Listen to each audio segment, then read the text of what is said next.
విజయనగరం పాత మహారాజా ఆసుపత్రి వద్ద రైతు బజార్ను తొలగించవద్దని కోరుతూ పట్టణ పౌర సంక్షేమ సంఘం ఆధ్వర్యంలో ధర్నా నిర్వహించారు.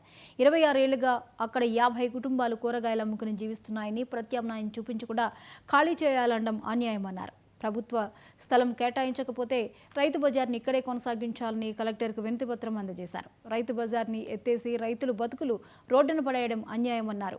పౌర సంక్షేమ సంఘం కార్యదర్శి రెడ్డి శంకర్రావు ఈ పోరాటంలో రైతులకు ప్రజలు అండగా నిలవాలని కోరారు.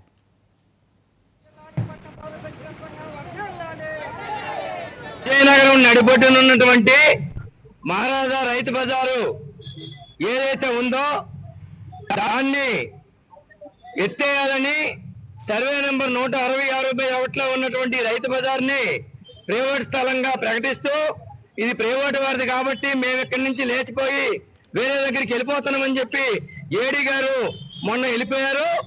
నిన్న దుర్మార్గంగా రైతులంతా అక్కడే ఉన్నా కూడా కరెంటు కట్ చేసి రాత్రిపూట మహిళలని చూడకుండా కరెంటు లేకుండా నానా ఇబ్బందులు పెట్టారు ఏడీ గారు. అలాగే ఈరోజు 19వ తారీఖు నుంచి రైతు బజార్ అక్కడ లేదని బోర్డు పెట్టిన ఏడీ గారు, జిల్లాధికారులు అక్కడ రైతులు పోరాడుతుంటే అక్కడికి రావాల్సిన అవసరం ఏంటి వచ్చిందో చెప్పాలని మేము అడుగుతున్నాం. అంతేకాదు ఈ రైతు బజార్ స్థలం 1922 నుంచి 95 వరకు ప్రభుత్వ స్థలం, 99 నుంచి ఈ రోజు వరకు ప్రభుత్వ స్థలం. ఇప్పుడు ప్రైవేటు వారి స్థలంలో ఉన్నాము కాబట్టి ఖాళీ చేయమని అధికారికంగా అశోక్ గజపతిరాజు గారు వినతిపత్రం ఇచ్చారట. కలెక్టర్ గారు దానికి స్పందించి ఖాళీ చేస్తున్నారట. అసలు అశోక్ గజపతిరాజు గారు వినతిపత్రం ఇవ్వడం ఏంటి, కలెక్టర్ గారు ఖాళీ చేయడం ఏంటి అంటే ప్రభుత్వ స్థలాన్ని అశోక్ గజపతిరాజు గారు కబ్జా చేస్తున్నారా?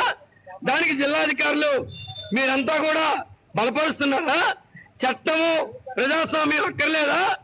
చంద్రబాబు నాయుడు గారు జీవితాశయం రైతు బజార్లు కొనసాగాలని, అందుకనే ప్రభుత్వ స్థలాల్లోనే రైతు బజార్లు పెట్టారు. అదే 99లో చంద్రబాబు నాయుడు